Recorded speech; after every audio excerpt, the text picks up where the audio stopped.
The Second Punic War. Carthaginian Iberia. Between the 8th and 7th centuries BC, the Phoenicians, and later the Carthaginians, established trading contacts with southern part of Iberian Peninsula, as well as along part of the east coast. Their trading posts on the coast exported minerals and other resources available in Iberia and imported manufactures from eastern Mediterranean. During the 7th century BC, Greek traders based in Massalia traded throughout the coastal commercial centers of the region without establishing a permanent presence, and later founded the trading cities of Emporion and Rhodes. Part of the Greek trade was transported by Phoenician ships. The effect of contacts with the Greeks and the Phoenicians was the sum of the coastal native peninsular peoples adopted some aspects of these eastern Mediterranean cultures. After Carthage was defeated by Rome in the First Punic War, 264 to 241 BC, and lost the islands of Sicily, Sardinia, Corsica to Rome, Halmaker Barca conquered southern Spain. His family established Carthaginian dominions in most of the southern Hispania. The subjugation of the tribes in Hispania, which were later extended over the greater part of the east coast of the peninsula, was achieved by force or through tributes, alliances, or marriages with local chiefs. The peninsula would go on to supply Carthage with a significant number of conscripts from areas controlled by Carthage, along with mercenaries, especially the Balearic slingers and Celebitrians. The Ebro Treaty. Halmaker was succeeded by Hasdrubal the Fair, his son-in-law, in 226 BC. Rome concluded a treaty with Hasdrubal with the stipulation that neither side should extend its dominion beyond the Ebro, while the Sanctuines, situated between the empires of the two people, should be preserved in independence. The cities in the northern part of the east coast were concerned about the further Carthaginian expansion and allied with Rome to get her protection. This led to the establishment of the river Ebro and the boundary of the spheres of influence of the Carthaginians and the Romans in eastern Iberia. The city of Sanctum also made alliance with Rome. It lay about midway between the Ebro and New Carthage, Rome. The latter was an outpost founded by Hasdrubal the Fair. At this time, the Carthaginian territories lay to the south of Sanctum. Hannibal, Halmaker's son, and Hasdrubal's successor, extended Carthaginian territories northwards to the banks of the river Ebro. As a result, Sanctum found itself surrounded by Carthaginian territory. The Sanctum Matter. The Second Punic War between Carthage and Rome was sparked off by an attack by Hannibal on Sanctum. Hannibal found a pretext to wage war on Sanctum in a dispute between the city and the surrounding Turduli. In response, Sanctum sent envoys to Rome to ask for help. The Roman Senate decided and sent commissioners to Hispania to investigate the situation there, to warn Hannibal, if necessary, to interfere with the Sanctuan matters, and then to proceed to Carthage to submit the Sanctuan's complaints to the Carthaginian council. However, Hannibal had begun the siege of Sanctum before their departure. The Senate decided to still send commissioners to Hannibal, and if he refused to cease hostilities, they would go to Carthage and demand his surrender in satisfaction of the broken treaty. The strong fortifications of Sanctum and the stiff resistance by the populace repelled Hannibal's attacks. Hannibal was seriously wounded when he approached the city wall. When the Roman ambassadors arrived at the port, Hannibal said that it was unsafe for them to go to the city and that he was too busy to see them. Because he realized that if they could not see him, they would go to Carthage. He sent a letter to his supporters in Carthage telling them to prevent his opponents from making any concessions to Rome. The mission of the commissioners in Carthage achieved nothing. The Carthaginian council replied that the war was started by the Sanctuans, not by Hannibal, and that Rome would commit an act of injustice if he took the side of the Sanctuans. After a lull that allowed Sanctuans to build a new city wall to replace the damaged one, the fierce fighting resumed. Hannibal's peace conditions were that Sanctum were to give him all their gold and silver to the Turduli, and then the townsfolk were to leave the city and go wherever the Carthaginians should order them. The Sanctuines threw their gold and silver into a fire. Hannibal seized the city, and there was a great slaughter of its inhabitants. The siege of Sanctum was said to have taken 8 months. Hannibal then wintered in Carthago Nova. In Rome, there was a feeling of shame at not having sent help to Sanctum and at Rome being so unprepared for war. Hannibal was now expected to cross the river Ebro with the support of forces from the Hispanic tribes. The Romans were concerned that this might rouse the Gauls in northern Italy to rebel. The Romans decided to fight 2 campaigns, one in Africa, the Roman name for today's Tunisia and western Libya, Carthage's homeland, and one in Hispania. 6 Roman legions, 24,000 infantry and 1,800 cavalry, and 40,000 infantry of Italian allies and 4,400 allied cavalry were levied. A fleet of 220 ships of war and 20 light galleys was prepared. 2 legions with 4,000 infantry and 300 cavalry each, 16,000 allied infantry and 1,800 cavalry and 160 warships and 12 light galleys were assigned to Tiberius Sempronius Longus, who was to lead the expedition to Africa. The expedition to Hispania was assigned to Publius Cornelius Scrippo with 2 Roman legions, 14,000 allied infantry and 1,600 allied cavalry, and only 60 ships because an enemy naval offensive in Hispania was not expected. A Roman commission was sent to Carthage to inquire whether the city had sanctioned Hannibal's attack on Sanctum. If, as it seemed likely, Carthage admitted to this, they were to formally declare war on Carthage. According to Livy, a Carthaginian senator replied that Rome was seeking to extort a confession of guilt. He added that it was for Carthage to investigate it and take proceedings against one of its citizens if it had done something unjust to his own authority. The only point Rome could discuss was whether Hannibal's action was compatible with the terms of the treaty. He argued that Sanctum was not a Roman ally at the time of the treaty. Hasbro had made a treaty with Sanctum that Carthage could not be bound to because it was made without her knowledge. Livy states that Quintus Fabius Maximus Vercosus, who had put forward the question, said, "Here we bring you war and peace, take which you please." In defiance, he was told to decide, and he preferred himself. He said that he gave Carthage war, and Carthage accepted. The Roman campaigns. The first campaign. In 218 BC, the expeditionary force to Hispania reached Massalia to discover that Hannibal was already on its way to Italy. Publius Cornelius Scipion sent 300 cavalry inland to locate Hannibal's forces. By the time Hannibal was crossing the river, he sent 5,000 Numidian cavalry towards the Romans to ascertain their numbers and their intentions. The two clashed, and the Romans won a bloody battle. Hannibal continued his journey to Italy. Publius Cornelius Scipion decided to return to Italy to fight Hannibal there, and sent his brother Gnaeus Cornelius Scipio Cavallus to Hispania with the bulk of the expeditionary force. Gnaeus landed at the Emporium. Livy states that Gnaeus gained the support of coastal peoples north of the Ebro, renewing old alliances and forming new ones. Several strong contingents were recruited from amongst them. Hanno, who was in charge of the Carthaginian forces in Hispania, encamped near the Roman and offered battle. Gnaeus Scipio who preferred to fight the two Carthaginian commanders separately. The other Carthaginian commander was Rasdrubal. Barca accepted. The result was the Battle of Sissa, which was fought near Tarraco.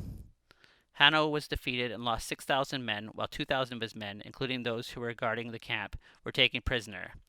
The Romans seized the camp and looted the baggage left by Hannibal, Hanno, and Inbilis. The chief of the Illyrians, who Polybius described as despot of all central Iberia, and strenuous supporter of the Carthaginians, was also captured. Hasdrubal, who had crossed the Ebro with 8,000 infantry and 1,000 cavalry to look for the Romans, and as soon as they landed, heard of Hanno's defeat. He looked to the sea, and he found the Roman fleet near Tarraco. Hasdrubal landed his cavalry, which found and killed many Roman many of the Romans who were foraging in the surrounding countryside and forced them back to their ships. He then withdrew across the Ebro before Gnaeus Scipio returned. The latter left a small garrison of Tarraco and took the fleet back to Emperoio. Hasdrubal then incited the Illyriges, who given Gnaeus Scipio hostages to revolt. Their men ravaged the fields of the local Roman allies. Gnaeus Scipio came out of his winter camp and devastated the army of the Illyrites, drove them to their capital, Antigyros, besieged it, subdued the Illyrites, and extracted the hostages and money. He then attacked the Astuni near the Ebro, who were Carthaginians' allies, and ambushed Lacentii, who had come to the assistance to their neighbors, killing 12,000 of them. The siege of Antagos lasted for 30 days. After the chief of the Illyrites fled to Hasdrubal, the town surrendered. Gnaeus Scipio established winter quarters in Tarraco. In 217 BC, Hasdrubal marched his army along the coast while his ships sailed near the shore. Gnaeus Scipio embarked with his best troops on 35 ships. His scouts spotted the enemy fleet at the mouth of Ebro, and the Carthaginians hastily prepared for the battle. But in the battle of the Ebro River, the Roman ships approached in the battle formation, and the enemy ships fled. The Carthaginian line was overstretched, and they did not manage to make it into the mouth of the river and ran ashore. The men disembarked at the mouth of the river and joined the infantry. The Romans dragged the beached ships into the water and seized 25 of them. Hasdrubal withdrew the Carthago Nova. The Romans devastated the coastal lands as far as the pass of Castula, which led through the Sierra Madera, north of Carthago Nova. Gnaeus Scipio then headed north, gaining submission of many of the communities north of Ebro. However, Mandonius and Ibilus, the chieftains of the Illyrites, got their tribesmen to ravage the lands of the Roman allies. Gnaeus Scipio sent a detachment that easily defeated them. Meanwhile, the Celtiberians, who lived in the eastern central Hispania, invaded the area near Carthago Nova. They seized 3 fortified towns, defeating Hasdrubal, killed 15,000, and took 4,000 prisoners. Publius Scipio, whose command was extended, rejoined his brother and brought a reinforcement of 30 warships, 8,000 troops, and a large supply convoy.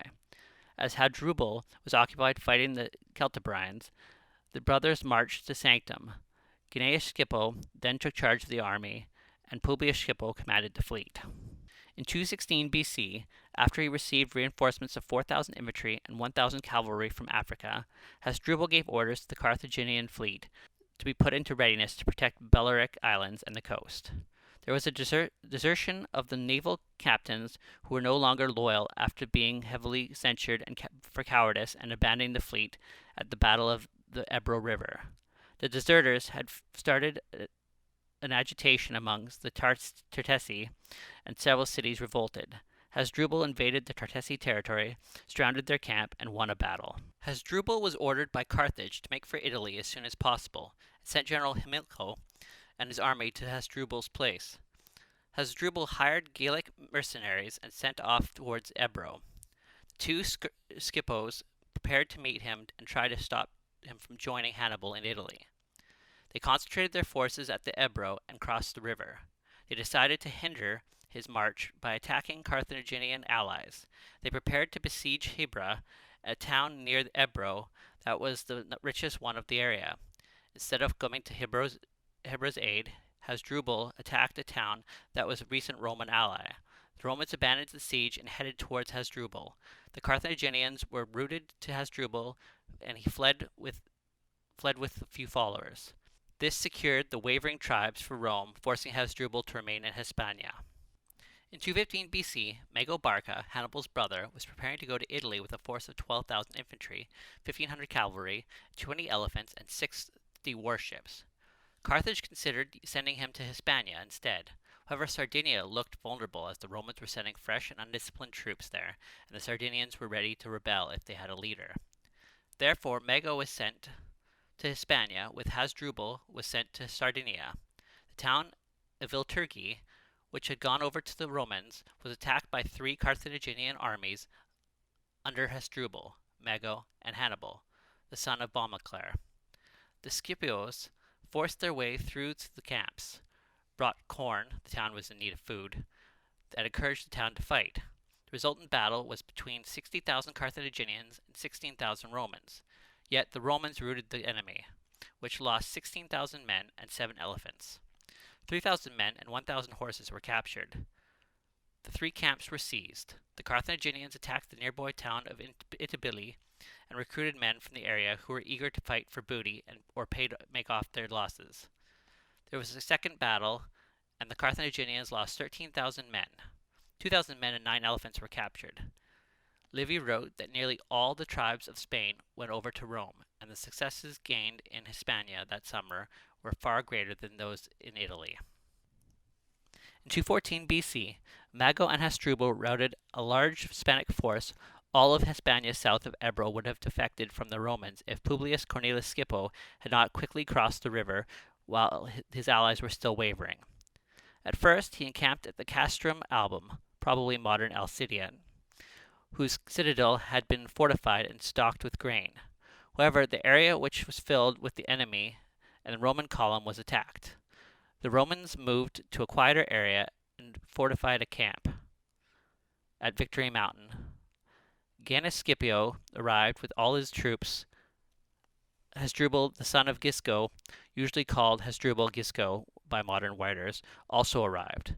The Carthaginians now had 3 commanders and a full army.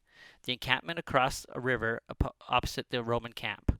Publius Scipio went out with some light cavalry in reconnaissance, but he had spotted. He was wounded, and he would have been overpowered had he not seized the hill nearby. He was surrounded, but his brother rescued him. Castulo, which was a powerful city and close ally of Carthage. Hannibal took a wife from there, defected to Rome.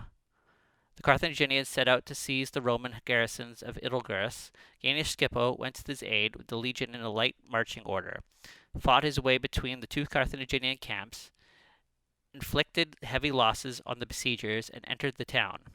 The next day, he carried out a successful sortie. The Carthaginians lost over 12,000 men, and more than 1,000 were captured. They left and begun to besiege Bagheera in the upper valley of the river Betes. Gaius Scipio raised the siege without a fight. The Romans pursued them, and there was another battle. Publius Scipio was carried to the field on a litter. The Romans won. Mago was sent by his brother to raise troops among his locals. These soon replaced the casualties and incited another battle. The enemy was defeated again, and they lost more than 8,000 men and 3 elephants. 1,000 men and 8 elephants were captured. 2 Gaelic chieftains, Monosopo and Visamaro, fell in the battle. The Romans had seized Sanctum and expelled its Carthaginian garrison. The Turduli, who had brought about the war between Sanctum and Carthage, were defeated. They were sold into slavery, and their city was destroyed. In 213 BC, Syphax, king of Massalia, of western Numidia, which is now Algeria, rebelled against Carthage. The Scipios sent 3 officers to conclude an alliance. The Numidians were traditionally cavalrymen and did not have any infantry. Syphax asked for help with equipping and training infantry. One of the Roman officers, Statorius, stayed behind as an advisor. Syphax sent envoys to Hispania to get the approval of the Roman commanders and to be persuaded by the Numidians and the Carthaginian army to defect to Rome. Statorius sent up troops based on the Romans' model and taught the entrenchment work on other military tasks. The Carthaginians sent envoys to Galla, the king of Massalia, of eastern Numidia, to ask for help. The young Maecenas persuaded his father to assign him to the commander of the war against Syphax. The Carthaginians helped. He won a big battle. Syphax filled with some cavalry with the Misero, a Numidian tribe in the northern Morocco opposite Gades. Livy did not say what happened. He also wrote that the only thing worth recording for Hispania for that year was the Romans hired Celebritan mercenaries for the same sum of the Carthaginians paid. This was the first time Romans had mercenaries in their camp. He also wrote that for 2 years the conflict in Hispania was carried on by diplomacy more than by arm. Massena went on to lead Numidia cavalry troops who fought alongside the Carthaginians in Hispania. In 212 BC, the two Scipios joined their forces and agreed that it was time to push for the end of the war. There are 20,000 Celtibrians and thought that they had enough as a reinforcement. Hasdrubal and Gisgo and Mago had united their armies, and their joint army camp was about 5 days' march from the Romans. The camp of Hasdrubal Barca, the veteran of Hispania, near a city called Antagos, was the nearest one.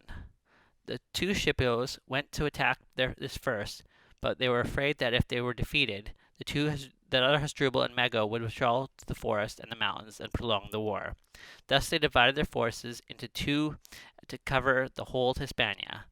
Publius, who had led 2/3 of the Romans and Italian allies against the Mago and Hasdrubal, and Gillius was to lead 1/3 of an old army, and the Celebrians against the Hasdrubal Barca. They set up together an encampment near Antagos, in sight of the enemy on the other side of the river. Publius Scipio then moved on. Hasdrubal Barca realized that his opponents depended on the Celtibrians and sent out to get them to defect. The Celtibrian chieftains were offered a large bribe to withdraw their forces. With the prospect to get equal money to go home, they left. Gnaeus Scipio withdrew as far as he could. The enemies had crossed the river and was pushing him. Meanwhile, Publius Scipio had to face the arrival of Massena and Numidians. Massena sought to check the Roman advances with constant attacks by day and night. To cut off the foragers, he also rode to the Roman outposts, causing alarm and confusion. He often charged the ramparts at night. Intabilis was approaching with 7,500 Sustinian, who lived in today's western Aragon, to help the Carthaginians. The situation was developing into a siege. Publius Scipio was forced to risk advancing on Intabilis at night. When daylight came, he was having this better as a regular battle fought in order of march rather than of battle. However, the Numidians showed up and swept round both flanks. The Carthaginian commanders also arrived and attacked from the rear. Publius Scipio was killed by a lance. The Romans fled, but they were pursued and more were killed than in the battle. Night brought carnage to an end. Hasdrubal and Mago went to the Hasdrubal Barca by force marches. Thinking that their joint forces would bring the war to a close, Gnaeus realized that his brother had been defeated and withdrew, covering a great distance in one night and eluding the enemy. When at dawn, the later realized that he had gone. The Numidian cavalry pursued at full speed, caught up with him, and forced him to defend himself while still trying to advance so as not to be caught by the infantry. As this seriously delayed him, Gnaeus Scipio led his men onto a hill. This enabled the Romans to fend off the Numidians. However, when the Carthaginian commanders arrived, they were without entrenchments, and their position was unattainable. The hill was rocky. There was no wood to make a stockade, no earth for a rampant, and it was still not steep enough to make an ascent difficult. The Romans tied together their saddles and their baggage to form a barricade. The gaps were filled with kits and packages, as it was difficult to clamber over. Remove the heavy obstacles or cut through the tightly packed saddles, the enemy was delayed for a considerable amount of time. However, they managed to make up several openings. The Romans were slaughtered, but a good many managed to escape. Gnaeus Scipio was killed 29 days after his brother. The Roman defeat was almost total, and they would have been driven out of Hispania had it not been for Lucius Marcellus, an officer who rallied the remnant of the routed forces, assembled a force, and joined Tiberius Fontanus, who had been left in charge of the Publius Scipio's camp. They pitched the camp north of Ebro, and the soldiers elected Lucius Marcellus as their commander.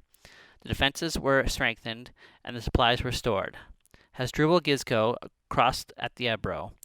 When the enemy approached, Lucius Marcellus gave the battle signal, which caught the Carthaginians by surprise. The Roman army had been annihilated, and they wondered where these men were from and who their commander was. They slowly withdrew, and as the attack became more consistent, they fled. Lucius Marsus withdrew. Lucius Marsus noticed that the Carthaginians were careless in guarding their camps and devised a plan. He considered that it was easier to attack Hasdrubal's camp while he was alone, because the 3 Carthaginian commanders might unite. The other Carthaginian camps were 6 miles beyond Hasdrubal's. A Roman contingent with some cavalry hid in the thick wooded valley between the enemy camps, which cut off the road. The rest marched to the camp quietly as night. There were no outposts and no guards, and they entered without opposition. The enemy was killed while half asleep. The Romans then went to the second camp, where they were carelessness too. The men at the outposts were unarmed. The Romans attacked, and their shields were bloodied by the previous battle. They frightened the enemy, who fled.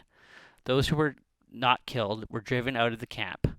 Livy noted that according to one source, as many as 37 of the enemy were killed, 1,830 were captured. Another source held that the Mago camp was taken, that 7,000 of the enemy were killed, and the battle against Hasdrubal was a sortie. As 10,000 were killed and 4,380 were captured, according to the third source. 5,000 men were killed in an ambush when Mago pursued the Romans. These feats were romanticized by Roman writers, as it was noted that it was probably made possible by Carthage's delay in following up to their advantage.